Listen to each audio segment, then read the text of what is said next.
L'Église chrétienne Maranatha est présente dans des nations de tous les continents de la planète. Les églises des pays dans les trois Amériques, Europe, Afrique, Asie et Océanie, connectées par la même doctrine, par la direction du Saint-Esprit de Dieu et unies par la parole vivante.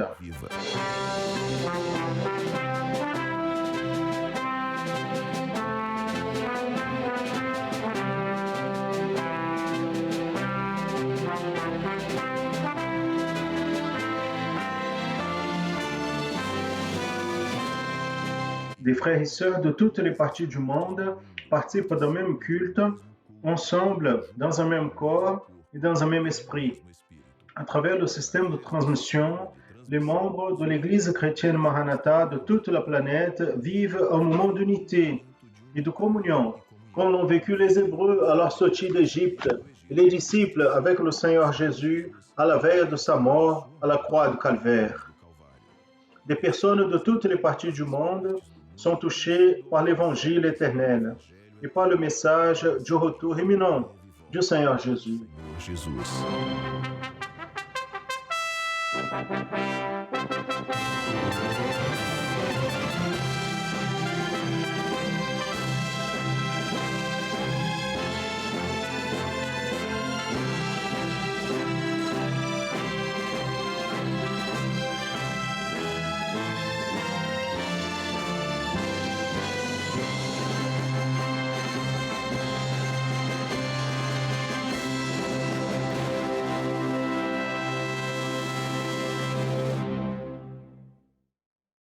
Je veux saluer à tous les frères et sœurs dans la paix du Seigneur Jésus. Nous sommes ici, frères et sœurs, pour commencer notre école biblique dominicale. Ce que nous faisons tous les dimanches au matin à cette heure-ci, en présentant l'école biblique dominicale de l'Église chrétienne Maranatha.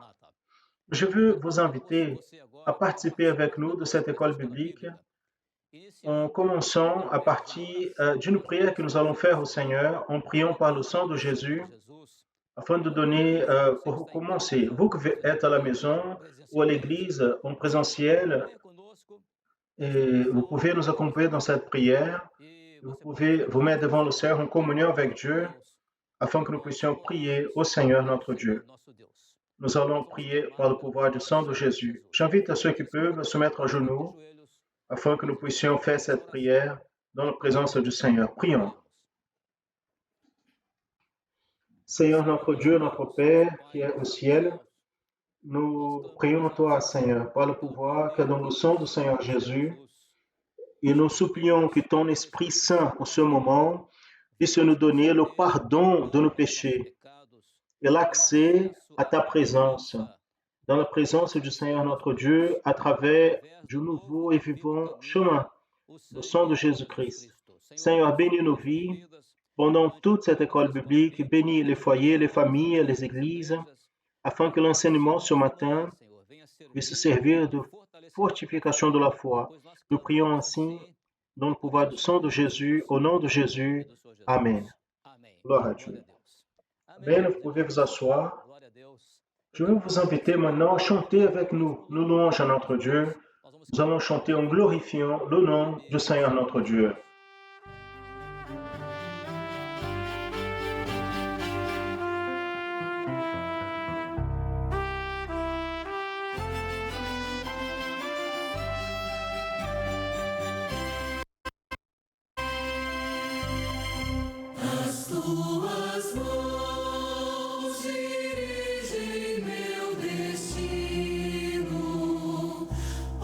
Deus de amor.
Mes frères et sœurs, louez soit le nom du Seigneur, car nous pouvons louer, chanter des louanges au nom de notre Dieu, savoir que notre destin est donné dans les mains du Seigneur notre Dieu. Alléluia.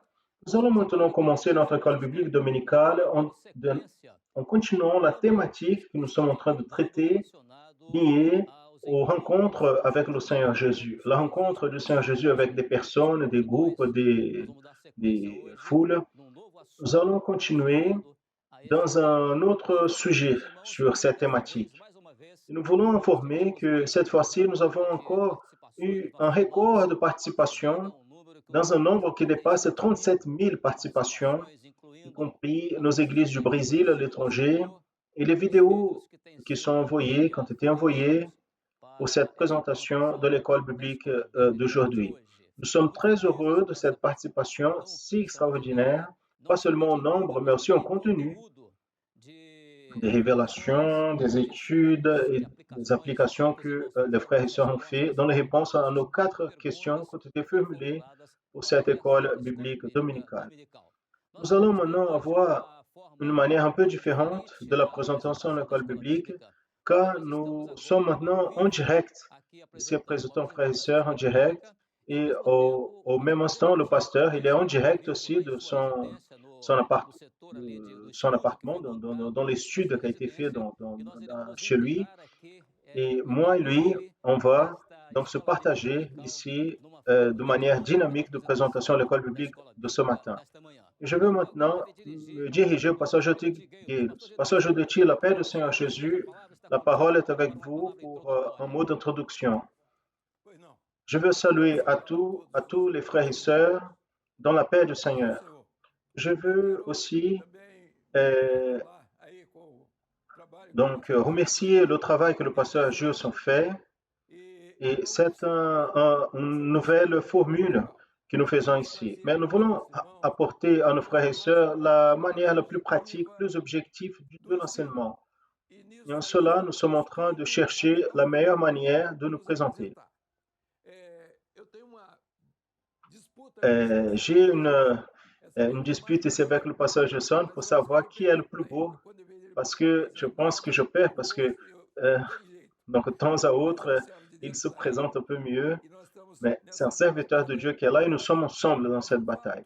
Mais un fait important qui doit être souligné ici, avant notre école biblique dominicale, était le séminaire de louanges.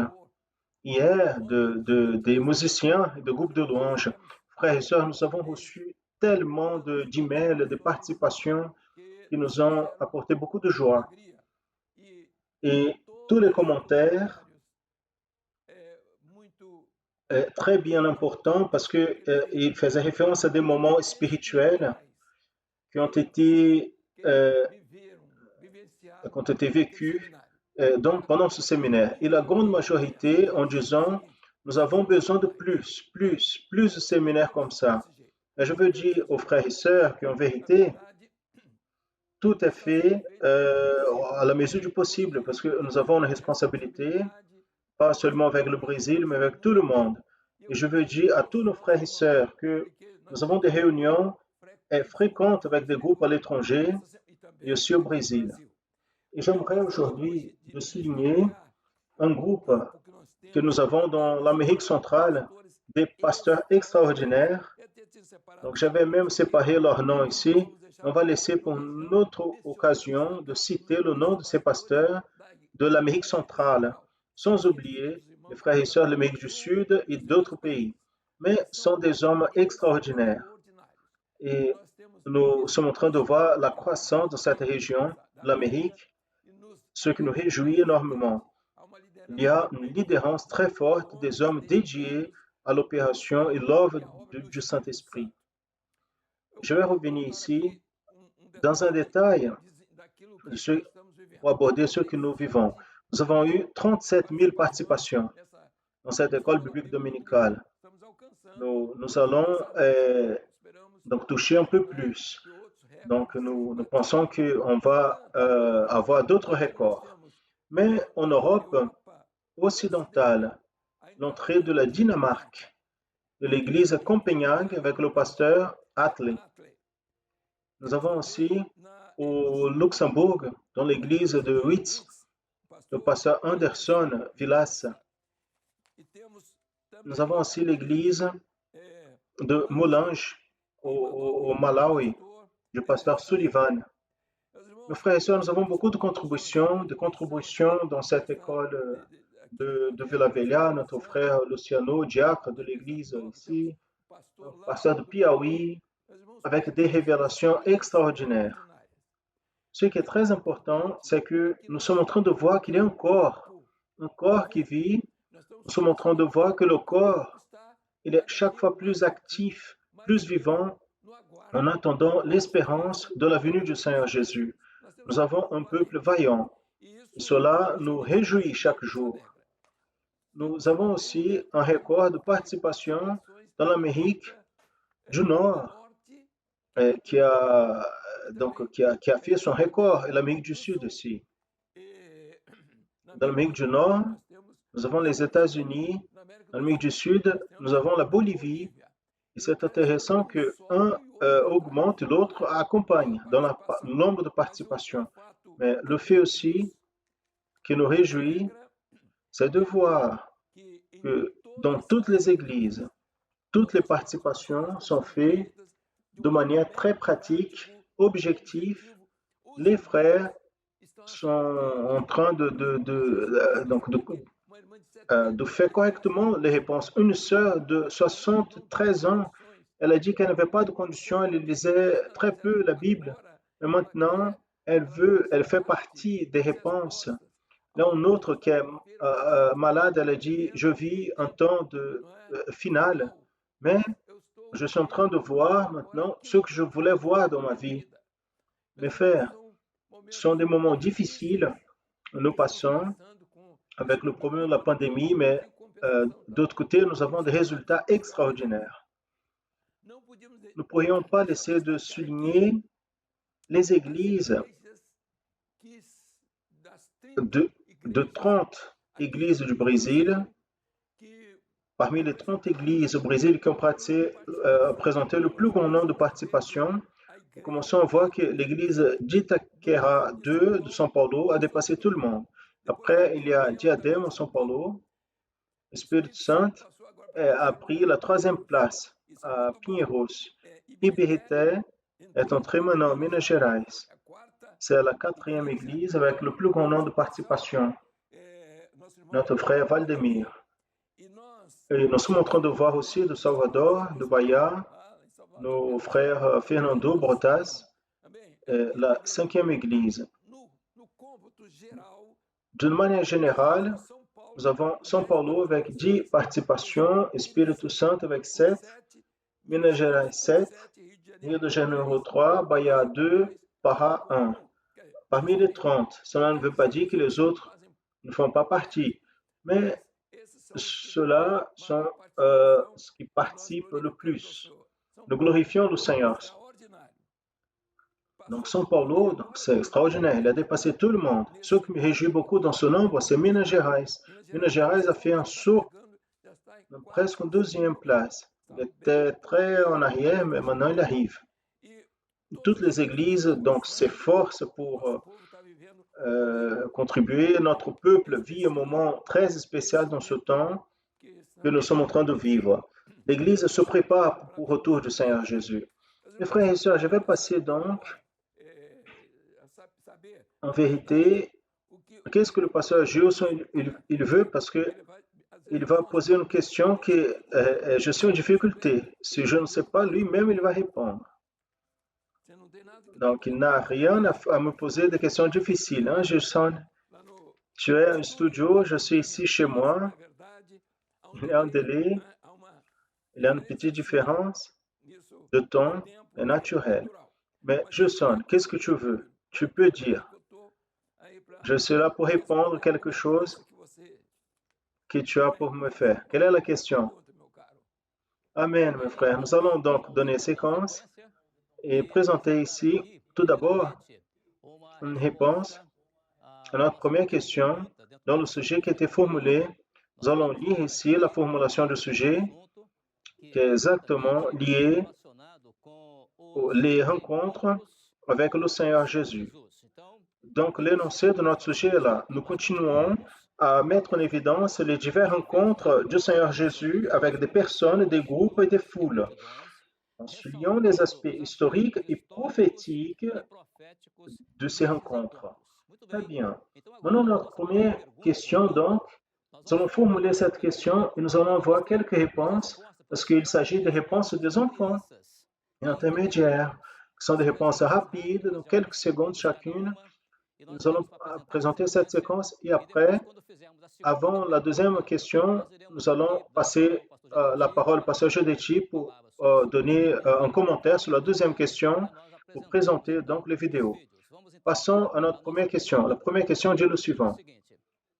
Quels ont été les principaux personnages cités dans le texte de cette rencontre, c'est-à-dire de la rencontre du Seigneur Jésus dans la maison de ce personnage avec une personne dans cet endroit? Nous allons voir comme réponse tout d'abord notre sœur Anna Antonova. Anna Antonova est de Biélorussie. Elle nous a envoyé une réponse en russe. Et elle est fille d'un des frères à nous, un ouvrier de Biélorussie qui participe avec beaucoup de fréquence des études de notre école biblique, qui est le Pavel Antonov. Elle va donner la réponse et ensuite nous allons passer en Argentine où deux sœurs, la sœur Emma et Delphina, deux enfants, sont de la classe des intermédiaires en Argentine. Après, on va passer à Minas Gerais où André, de 6 ans d'âge, et Marie-Élise, de 3 ans, ils sont de la classe d'intermédiaires et enfants de l'église de Florence en Ribeirão das Neves. Et pour répondre à la première question rapidement, nous allons aussi écouter Emmanuel, qui est de classe des intermédiaires de l'église de Ouro Branco à Barreiras, à Bahia. Nous allons entendre ces questions et après on passera à la deuxième question. La paix du Seigneur. Je m'appelle Anna, je suis de la ville de Minsk. La réponse à la première question est Jésus, la femme pécheresse et le pharisien.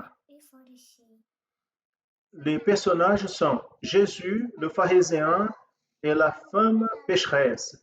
Ainsi est le résumé des faits historiques, comme parlent les versets 36, 37, 38. Il a demandé au pharisien pour manger avec lui.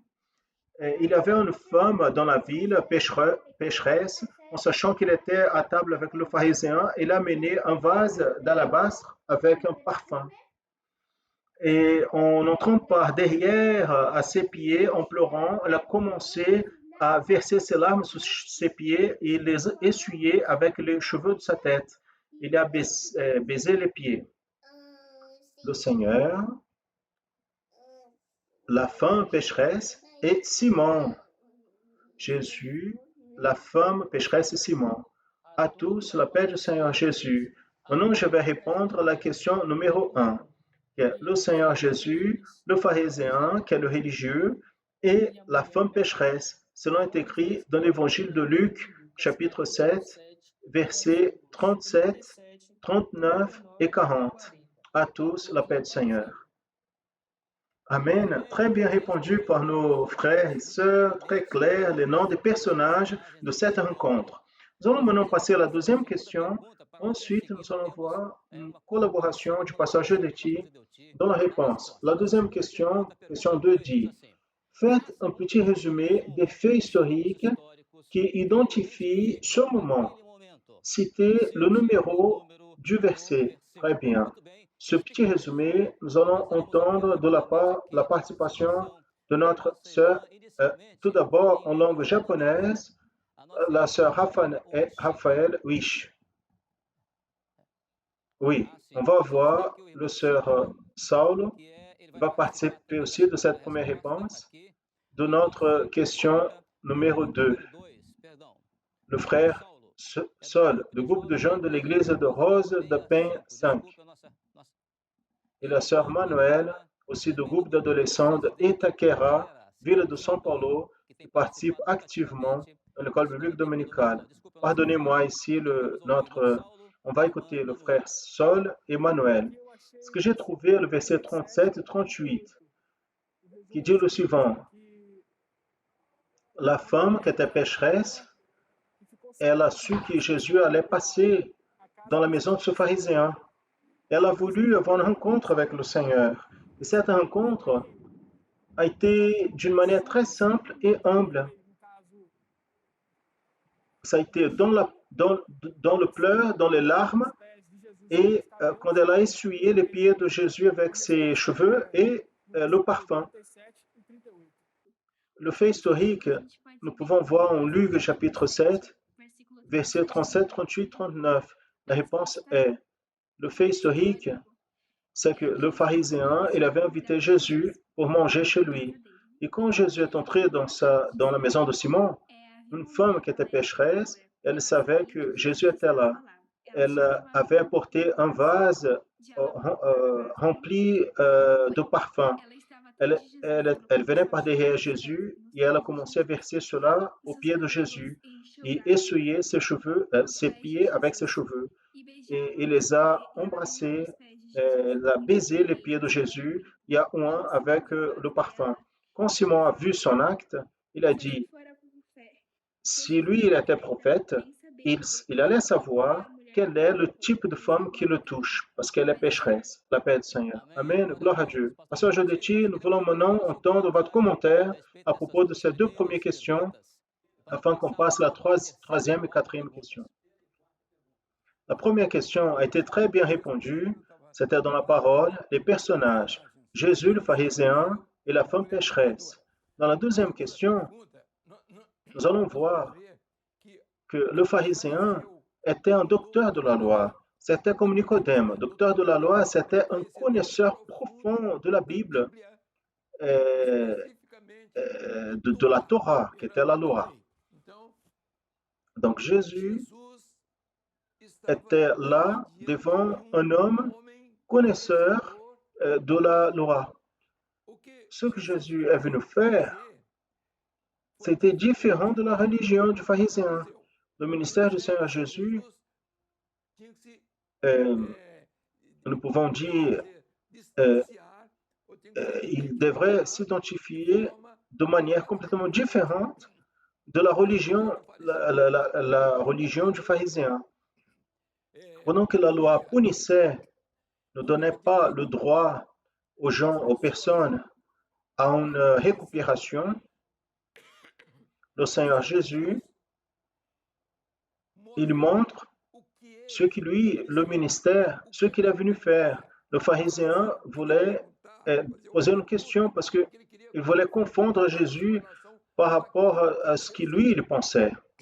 Et Jésus était dans un autre registre. Donc, dans la conversation avec le pharisien, Jésus est entré dans sa maison, mais le pharisien, il n'était pas il ne voulait pas en fait savoir. Il voulait juste prendre Jésus dans une contradiction et avoir une discussion religieuse. Mais Jésus, il était là dans la révélation. Le pharisien était dans la raison de sa religion. La femme pécheresse qui entre avec un vase d'alabastre, elle entre avec le péché. Le pharisien, non. Le pharisien, il disait, je sais que je suis bon, je n'ai pas besoin de salut de personne. La loi me donne le droit. Je suis le patron de Dieu.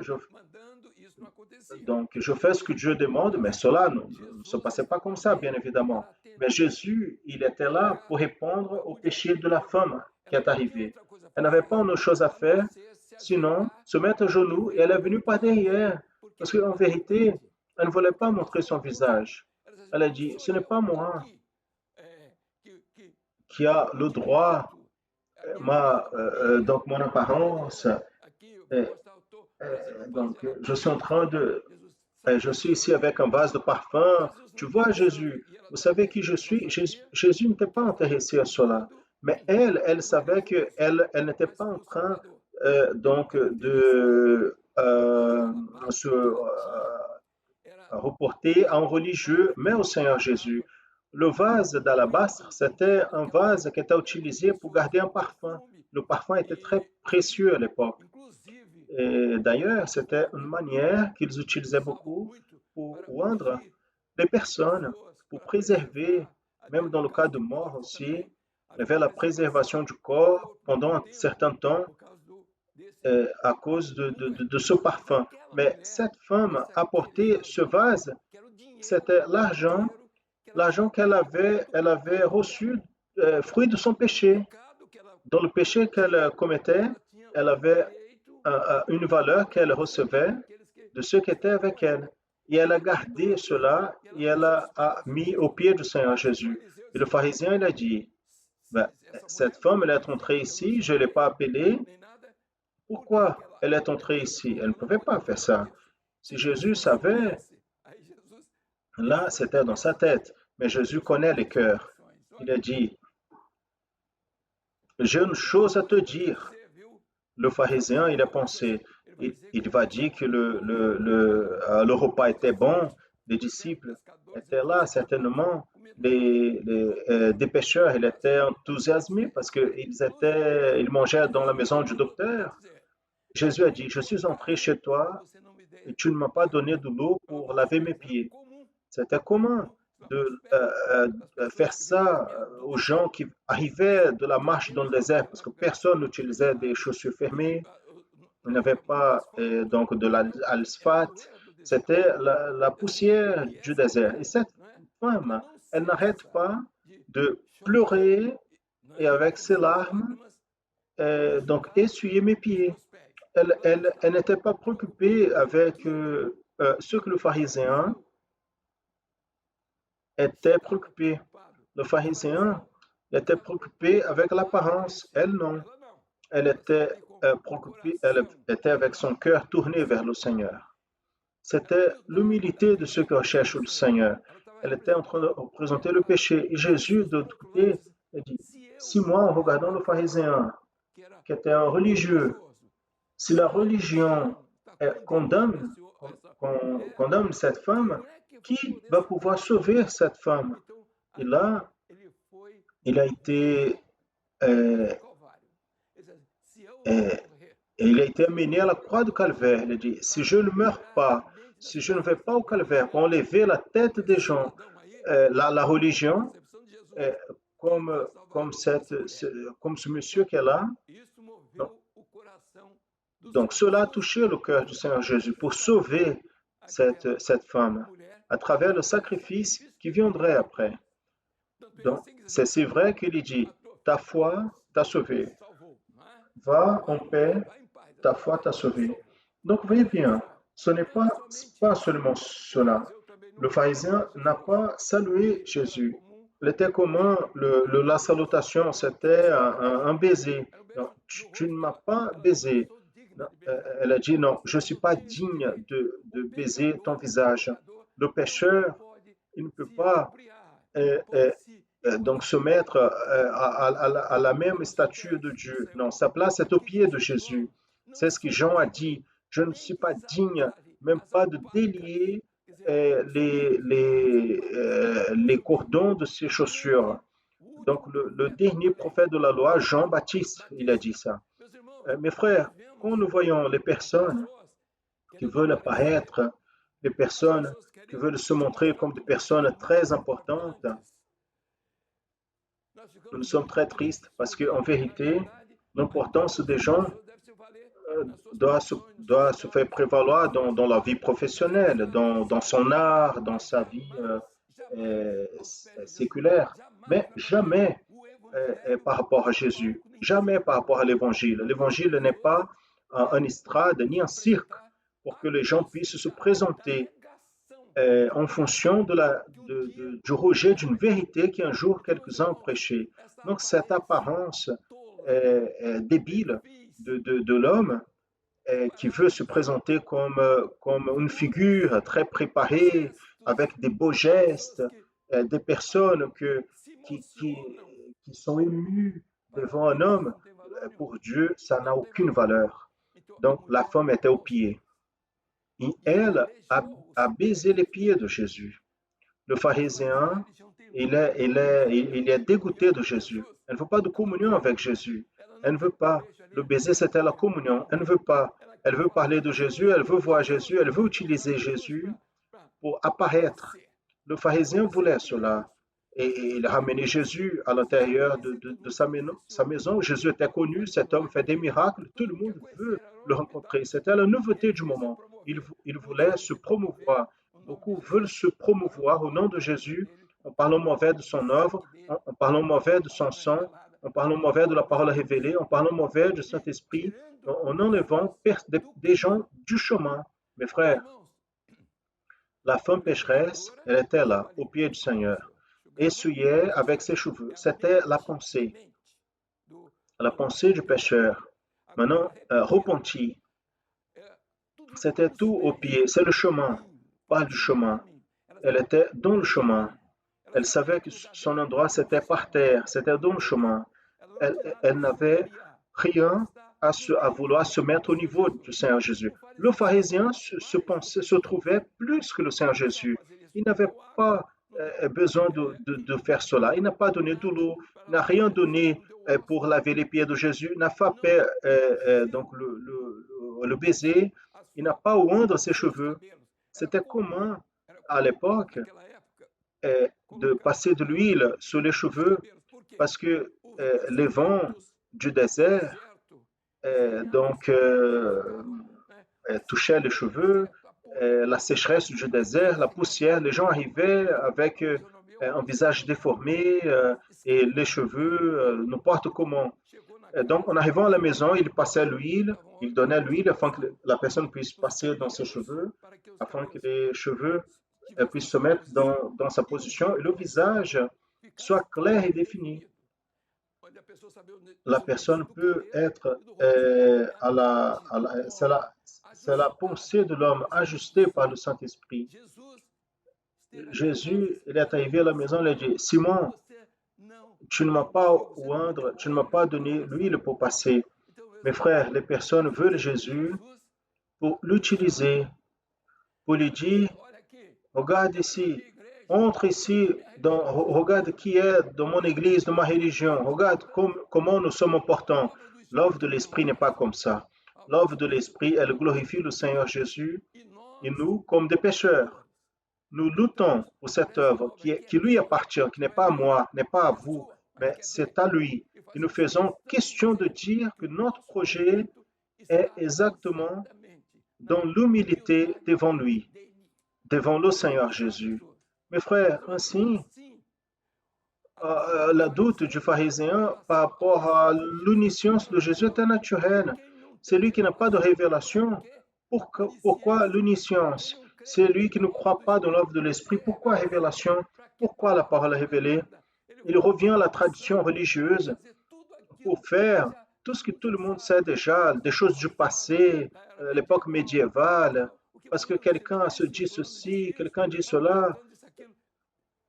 Quelques-uns, mes frères, qui n'ont pas compris que nous sommes en train de vivre le moment de la préparation pour l'enlèvement. C'est le moment difficile pour beaucoup, où la pensée, la conscience, la pensée humaine ne peut pas douter de l'omniscience de Jésus. Et en faisant des accusations à Jésus,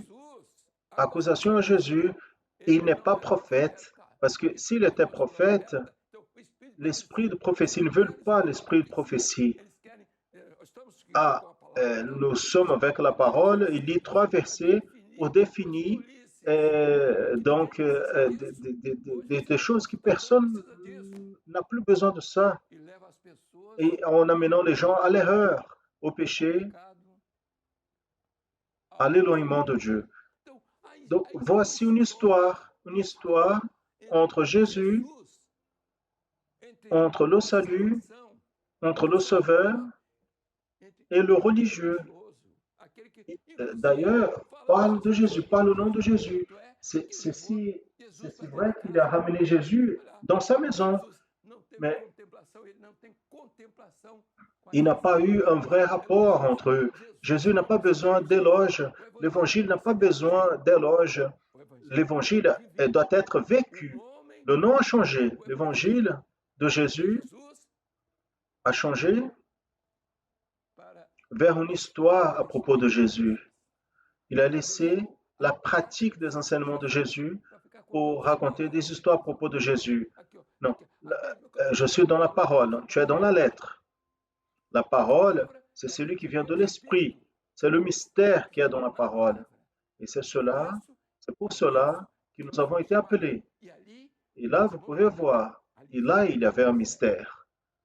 Jésus, il savait de tout. Jésus connaît tout, connaît le cœur. Personne n'a besoin de dire à propos de l'homme, parce qu'il connaît l'homme. Ainsi, mes frères, nous répondons notre deuxième question. Il y a beaucoup de choses à dire, n'est-ce pas? Passons ici, en rappelant cela, que Jésus a accepté le cadeau, le péché. C'est la seule chose que nous avons à offrir.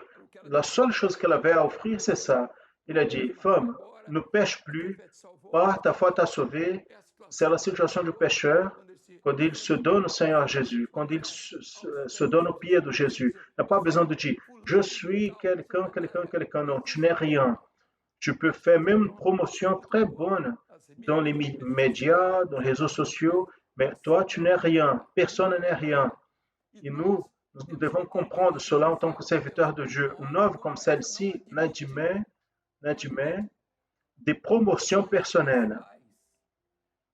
N'admet pas utiliser Jésus comme un panneau de fond. Pas la figure centrale, mais comme un panneau de fond pour ses objectifs.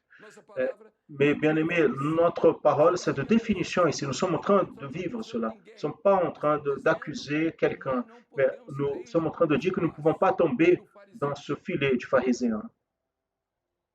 Amen, je sonne. Beaucoup parlé, n'est-ce pas? Amen, mes frères. Non, c'était suffisant, pasteur Jedetti. En quittant les deux questions qui ont abordé des aspects historiques des personnages et aussi les faits historiques de cette rencontre de Jésus avec la femme pécheresse, passons maintenant à l'aspect prophétique de notre question 3 et 4. La question 3 nous dit, dans le sens prophétique de cette rencontre, mettez en évidence le comportement de la pécheresse et comparez avec le comportement du religieux. Donc, pour faire cette mise en évidence, nous allons voir d'abord notre sœur Raphaël Wish au japonais. Elle va donner une réponse. L'aide de notre église, le groupe de jeunes de Nagoya au Japon. Elle va donner la réponse. Ensuite, nous passerons à l'état de Paraiba, où Anderson, du groupe de jeunes de l'église de Pae, va compléter cette réponse à notre troisième question. Le comportement de la pécheresse est être par derrière, au pied et en pleurant. Luc 7, 38. Alors, en étant par derrière, cela montre son humilité. Et aussi, elle a commencé à verser ses larmes aux pieds de Jésus et il les a essuyées avec le cheveu de sa tête et a baisé ses pieds et a oindre avec le parfum. Cela représente tout le péché qu'elle a mis devant Jésus. Nous comprenons qu'il était un acte de demander pardon.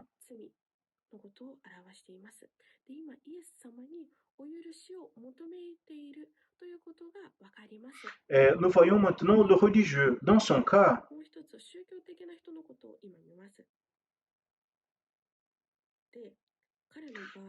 quand Jésus est entré dans sa maison, il n'a pas donné l'eau pour laver les pieds de Jésus, ni l'a fait le baiser dans son visage. Tu ne m'as pas oindre les cheveux avec l'huile et tu ne m'as pas... alors, tout ce qu'il avait fait, il devrait faire, il n'a pas fait. Donc, la différence était celle-là. Mais lui, il pensait que la femme était pécheresse, mais en Romains 3, 23 est écrit car tous ont péché, ils sont déchus de la gloire de Dieu. Alors, pour Jésus, les deux avaient péché, mais la femme avait reconnu son péché et elle était dans la présence de Jésus, repentie. Amen, la paix du Seigneur Jésus.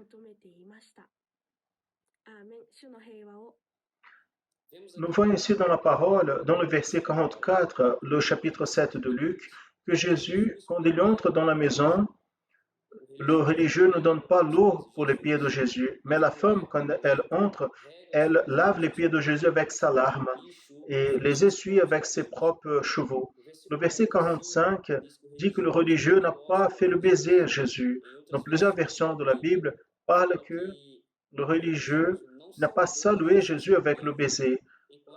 D'autre côté, la femme, la pécheresse, elle n'a pas cessé de baiser les pieds de Jésus depuis qu'elle est entrée. Le verset 48 nous dit que le religieux n'a pas oint la tête de Jésus avec l'huile, mais la pécheresse a oint les pieds de Jésus avec le parfum.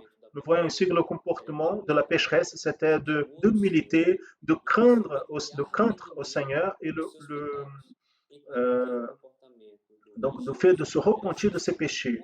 De l'autre côté, le comportement de religieux, c'était le contraire. À tous, la paix du Seigneur Jésus.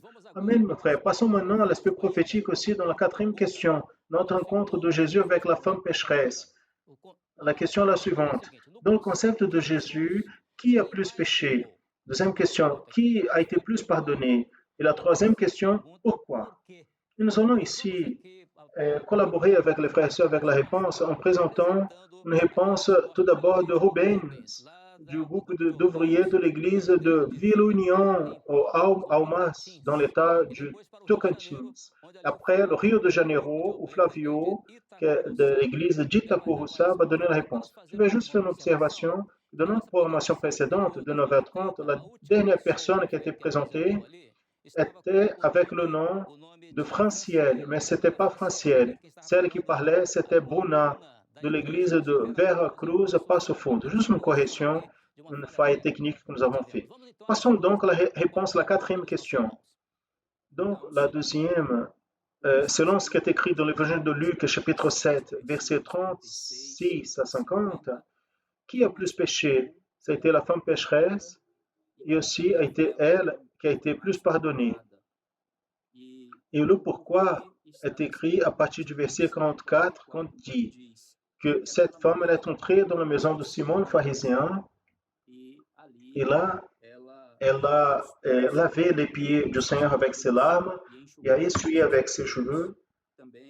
Et aussi, elle n'a pas cessé de baiser les pieds du Seigneur. Et aussi, elle a oindre les pieds de Jésus avec l'oint précieux, le parfum précieux. Cela démontre que la femme aimait le Seigneur de tout son cœur, de toute sa compréhension. Et cela montre aussi que cette femme aimait plus le Seigneur que Simon le pharisien. Au chapitre 4, verset 8 de 1 Pierre, à la fin du verset dit « L'amour couvrira une multitude de péchés ». Donc, ces péchés ont été complètement pardonnés. Ont été plus pardonnés parce qu'elle a aimé plus le Seigneur Jésus. Qui a plus péché a été la femme pécheresse, le personnage du passage biblique qui a été lu. Qui a plus pardonné? Aussi, nous comprenons que la femme pécheresse est celle qui a été plus pardonnée.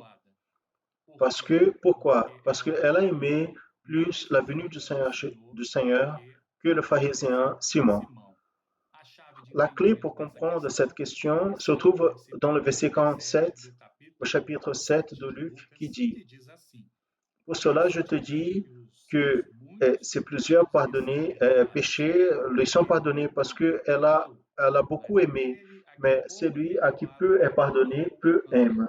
À tous, la paix du Seigneur Jésus. » Amen, mes frères. Nous allons entendre maintenant un petit commentaire du pasteur Jedetti pour finaliser ce sujet de l'école biblique dominicale. Très bien, frère. Un dernier commentaire. On a vu des frères du Japon, n'est-ce pas? On donné la réponse, donc de correcte. Et j'ai ici un rapport, une relation envoyée par les pasteurs qui font la correction. Émerveillé avec les réponses. Nous pourrions même dire le sujet est résolu. Mais dans la question de pardon et de péché, en vérité, ce que se fait référence ici, c'est la gratitude. Donc, plus on doit à son créancier, plus on les remercie pour ce qu'il a fait. Donc, il t'a donné un pain, tu remercies parce qu'il a donné un pain, mais il t'a donné une boulangerie, c'est une autre chose. Il t'a donné plus. Non. ce que tu n'avais pas le droit. Donc, on voit ici l'inversion des sentiments de gratitude est très grande ici. Ce n'est pas ce que notre pensée, notre raison nous amène, mais c'est de comprendre qu'au milieu de tout cela, il y a l'amour de Dieu. Sa miséricorde a laissé de côté son péché et le transformer en salut. Perdition et salut.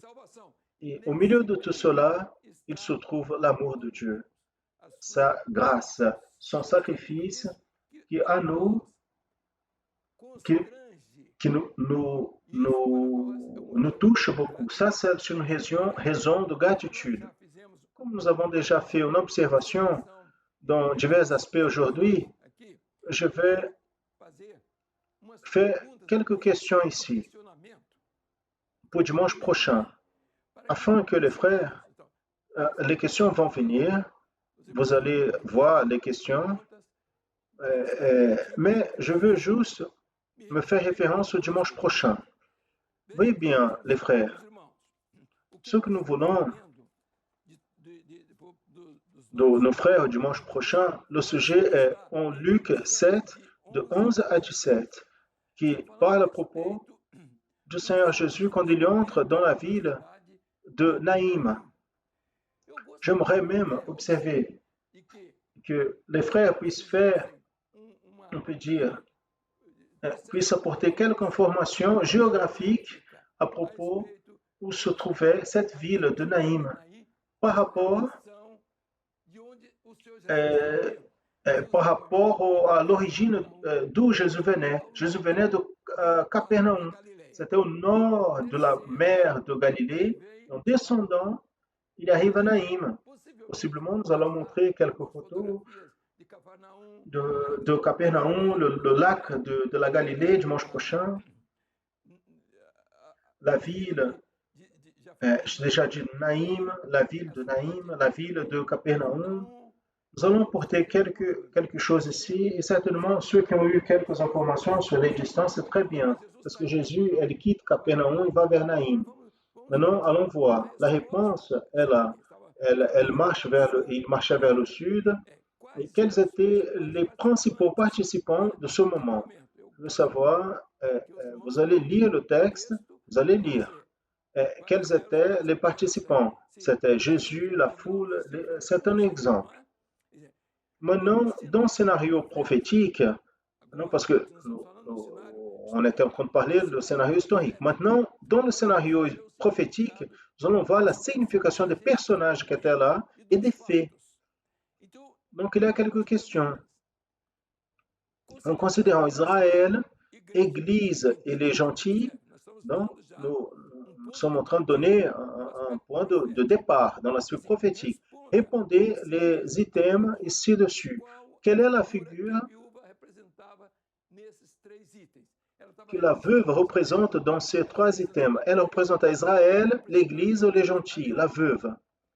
Et pourquoi, deuxièmement, pourquoi le Père était mort? Qui était le Père? Qui était le Fils qui a ressuscité? Donc, à partir de cette compréhension, décrivez le caractère prophétique de cette révélation. Donc, nous allons retrouver la beauté de ce moment quand Jésus, il ressuscite le fils de la veuve dans la ville de Naïm.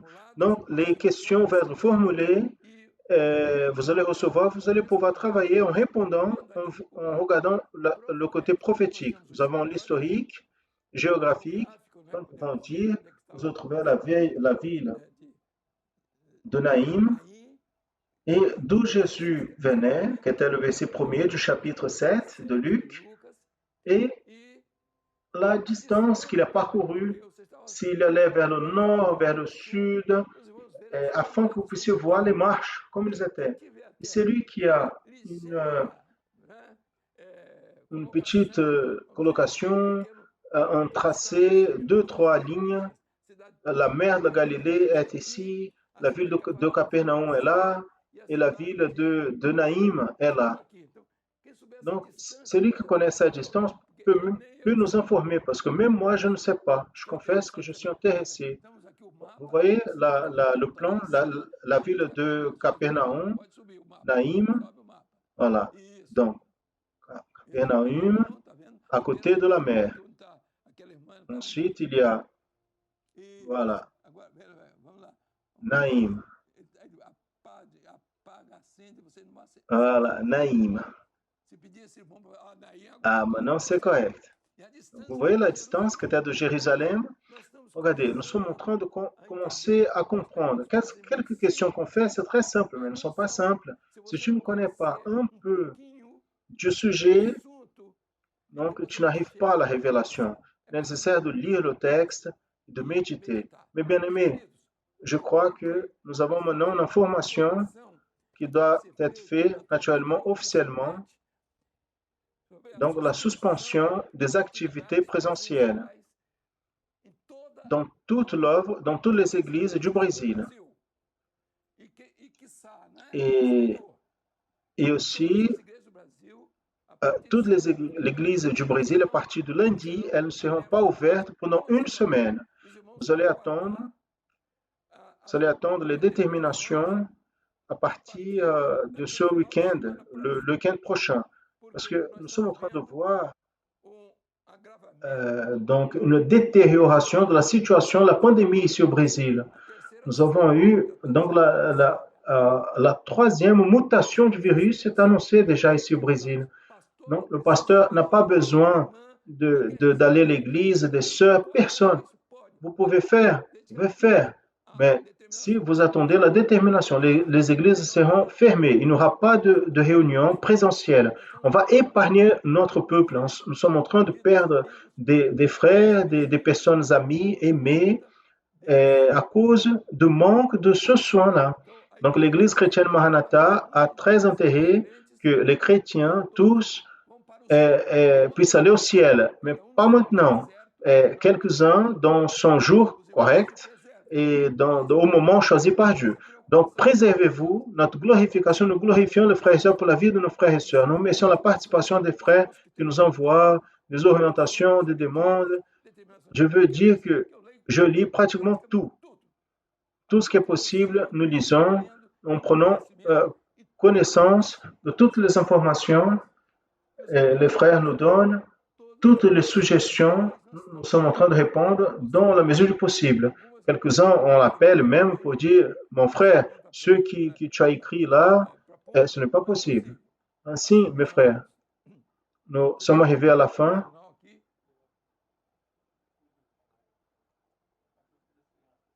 Maintenant, les enfants. On passe maintenant au travail des enfants. Que Dieu bénisse à tous, la paix du Seigneur. Amen, mes frères. On va prier maintenant avec les enfants, intermédiaires et adolescents pour passer à la partie liée au travail des enfants. Prions. Seigneur, notre Dieu et Père, bénis en ce moment chaque enfant, intermédiaire, adolescent, en préparant, Seigneur, tes serviteurs pour participer de l'école biblique dominicale. Bénis aussi la santé en délivrant de tout mal, les enfants aussi petits de 0 à 3 ans, impose ta main de pouvoir pour bénir tes servantes gestantes, protège-les de tout mal et les professeurs, nous demandons pour elles en priant au nom du Seigneur Jésus. Amen. Amen, mes frères. La paix du Seigneur à tous. C'est une bénédiction d'être avec notre lampe et notre cœur rempli du Saint-Esprit en jouant, en louant le nom du Seigneur Jésus. Nous allons voir nos participations. Celui-là, c'est le petit Hector de l'église de Vila Velha, Espírito Santo, Brésil.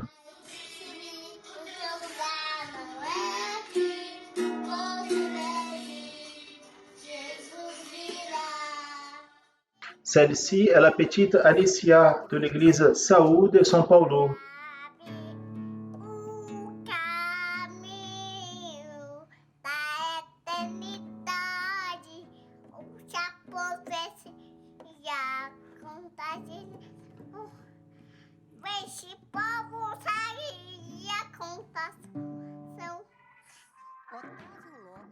Otávio, de Manhuaçu, Minas Gerais.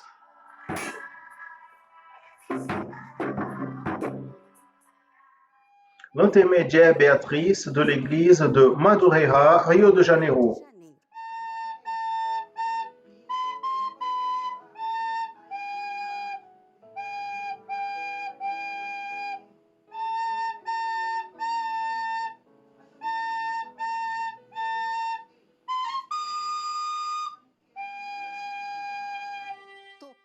Ils y jouent ensemble. Nous avons Aninha, Natalia et le groupe d'accessibilité João de l'église Tombó, Belém, Pará.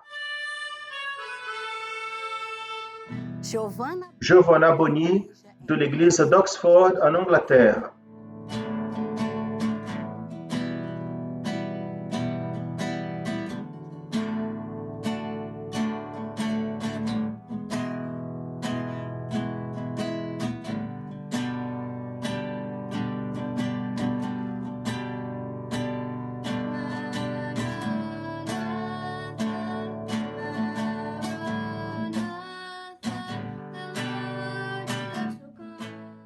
Quelle merveille!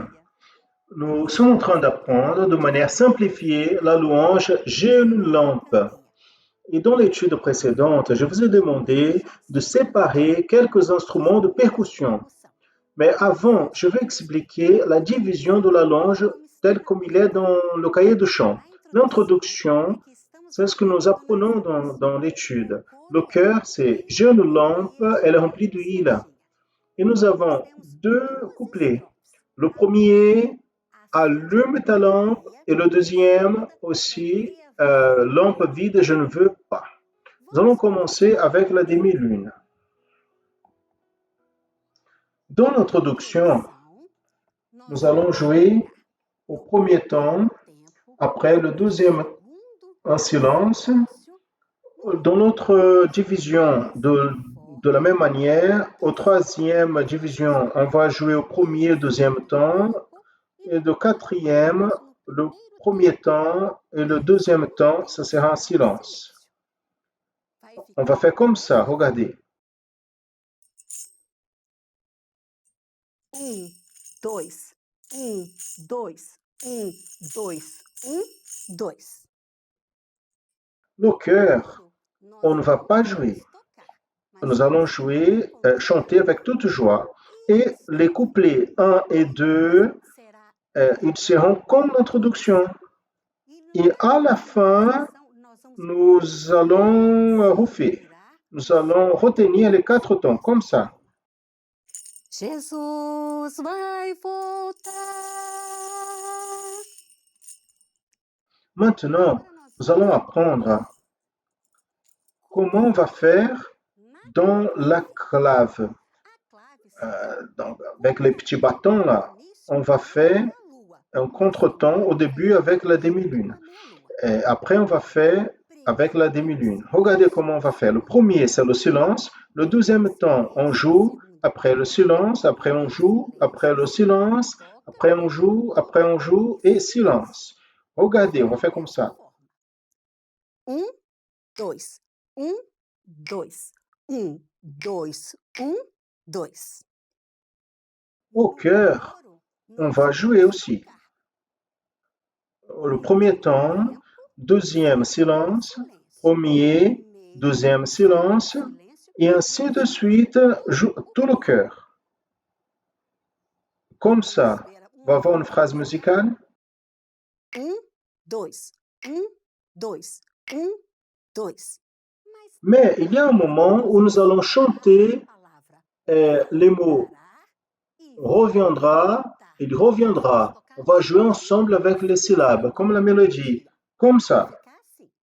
Ela anuncia que Jesus voltará.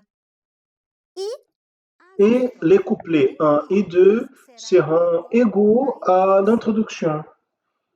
Maintenant, nous allons apprendre au chocalho. L'introduction peut être faite de deux manières. Pour les petits, ils peuvent jouer dans tous les temps, comme ça. 1, 2, 1, 2. Mais aussi, ils peuvent faire comme la demi-lune. 1, 2, 1, 2. Le chœur et les couplets ils peuvent jouer dans tous les temps Tocando 1, 2, 1, 2. Ou fazer ou faire comme la demi-lune. Et à la fin, il va refaire aussi avec la demi-lune. Jesus vai voltar. Maintenant, nous allons jouer ensemble avec la louange. Prenez votre instrument et nous allons adorer le nom du Seigneur. Tous peuvent prendre ces instruments. Moi, je vais jouer avec la demi-lune. Donc, je salue à tous et la paix du Seigneur Jésus.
Je veux saluer à tous dans la paix du Seigneur Jésus, en spécial les enfants, intermédiaires et adolescents. Notre étude est retient la parole de Dieu. Tous les enseignements qui sont transmis viennent de la Bible, la parole de Dieu. À travers d'elle, nous apprenons tout ce qui est nécessaire pour notre vie et pour la rencontre avec le Seigneur Jésus quand il viendra nous chercher. Nous allons lire le texte qui se trouve dans le livre de Jérémie 1:5 qui nous dit « Avant que tu sois formé dans le ventre, je t'ai connu. Et avant que tu sortes du ventre, je t'ai sanctifié. Aux nations, je t'ai donné par prophète. » Aujourd'hui, nous allons voir l'importance d'apprendre et garder la parole de Dieu. Dieu, il a choisi le peuple d'Israël et a toujours pris soin d'eux avec amour. Et pendant quelques périodes, le peuple d'Israël oubliait les commandements du Seigneur. Israël a été délivré de l'esclavage en Égypte. Il a eu le son de Dieu constamment et quand tout allait bien, le peuple oubliait le Seigneur avec l'idolâtrie, qui est la désobéissance aux enseignements de Dieu. Donc, le Seigneur, il élevait les prophètes pour parler la parole de Dieu au peuple. Et un d'eux, c'était Jérémie. Dieu a choisi Jérémie avant même qu'il soit né. La Bible nous dit que Dieu a vu Jérémie dans le ventre de sa mère et l'a sanctifié et il l'a rendu prophète. Dieu appelait Jérémie quand il était encore très petit. Jérémie a dit, « Ah Seigneur, je ne sais pas parler car je suis encore un enfant. » Jérémie se sentait incapable d'apporter la parole aux Hébreux.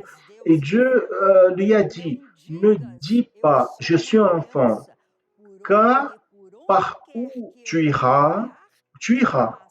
Et tout ce que je te demanderai de dire, tu le diras. Dieu a dit aussi qu'il serait avec Jérémie. Pour cela, il n'avait pas besoin d'avoir peur. Jérémie a cru dans la parole du Seigneur. Il l'a gardée dans son cœur. Il n'a pas eu peur de donner la parole de Dieu au peuple. Vous vous rappelez de l'étude dernière sur avoir la foi et croire dans la parole du Seigneur? Ça a été comme ça avec Jérémie. Même en sachant que le peuple qui était en péché rejetait et persécutait les prophètes, Jérémie, il n'a pas eu la peur. Il a cru, il allait parler au peuple toutes les fois que Dieu lui demandait de le faire. De la même manière, Dieu n'a pas désisté de son peuple, n'a pas laissé tomber le peuple d'Israël. Aujourd'hui, il veut sauver à plusieurs. Il veut nous utiliser pour parler de Jésus et de son salut. Et nous vivons un temps comme celui de Jérémie. Beaucoup ne sont pas en train d'aimer le Seigneur, sont désobéissants. Ils oublient les enseignements de la parole. Ils ne veulent même plus entendre parler de Dieu. Mais Dieu ne laisse pas tomber ces gens-là. Il veut nous utiliser pour parler de Jésus et de son salut. Nous allons garder les enseignements de la parole pour savoir renier tout ce qui est mauvais, qui ne plaît pas à Dieu. Nous allons être victorieux comme Jérémie qui n'a pas se contaminé parce qu'il a appris et a gardé la parole de Dieu dans son cœur. Celui qui lit, entend et retient la parole de Dieu dans son cœur est bien heureux. Il est heureux. Apocalypse 1, 3 nous dit, est heureux celui qui lit et ceux qui entendent, écoutent les paroles de cette prophétie, ils les gardent les choses qui en elles sont écrites, parce que le temps est proche.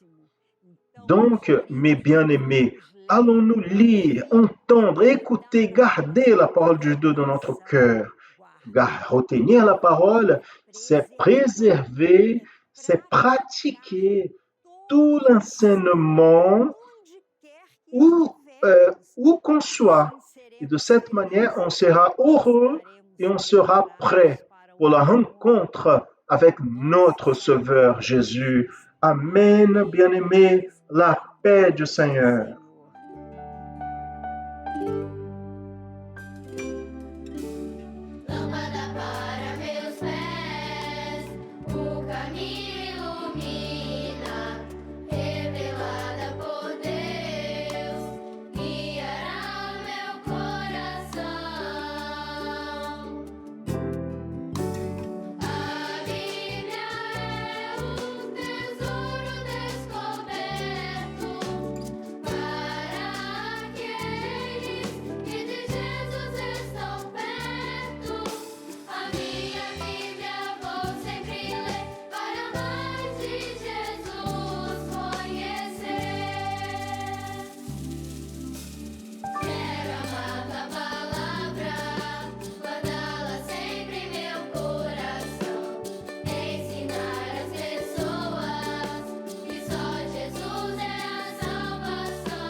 Amen, mes frères. Nous allons vers la fin de notre école biblique dominicale. Je vais maintenant passer aux frères et sœurs des questions pour le sujet prochain de l'école biblique dominicale. Rappelons que le sujet précédent Il y a eu encore 3 questions qui peuvent servir des études du pasteur aux églises qui ne seront pas considérées dans la prochaine école biblique, sinon seulement les questions qu'on va passer maintenant à propos du nouveau sujet.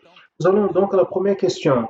La question 1 nous dit, en examinant le texte de Luc 7, versets 11 à 17 et verset 1 du même chapitre, répondez d'abord, de quelle ville le Seigneur Jésus venait et quel est le nom de la ville qu'il était en train d'entrer avec la foule? Ça, c'est la première question. La deuxième question maintenant, question 2 qui nous dit, quels ont été les principaux participants au personnage de ce passage, c'est-à-dire le moment où Jésus est entré dans la ville de Naïm? Troisième question, question 3. Dans le scénario prophétique, quelle signification des personnages et des faits? Maintenant, en continuant, la question 4 qui nous dit, en considérant Israël, l'Église et les gentils, répondez les items ci-dessous. Lettre A. Quelle était la figure que la veuve représente dans ces 3 items? B. Pourquoi le père était mort? Le sens prophétique ici. Lettre C. Qui était le fils qui a ressuscité? C'est-à-dire la figure prophétique du fils qui avait ressuscité. Lettre D. À partir de cette compréhension, décrivez le caractère prophétique de cette révélation. Très bien. Celles-là ont été les 4 questions qui ont été placées ici pour la prochaine école biblique dominicale. Vous allez donc étudier la parole du Seigneur et envoyer les réponses. Aujourd'hui même, on va disponibiliser dans le portail les questions et les réponses pour nos frères afin que nos frères puissent travailler.